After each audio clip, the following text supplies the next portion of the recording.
Ikinokonsidera ng Philippine National Police ang posibilidad na makipag-ugnayan sa Interpol para sa pagpapauwi kay Harry Roque sa bansa.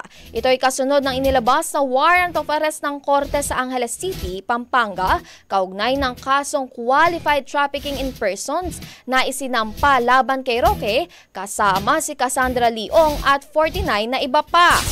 Ayon kay PNP Public Information Office Chief Randolph Tuwanyo, ang hakbang ay matapos bumuo ng tracker teams ang CIDG upang matunton ang kinaroroonan ni Roque. Maalalang humirit si Roque ng political asylum sa The Netherlands kung saan nakapiit si dating Pangulong Rodrigo Duterte habang nililitis ng International Criminal Court.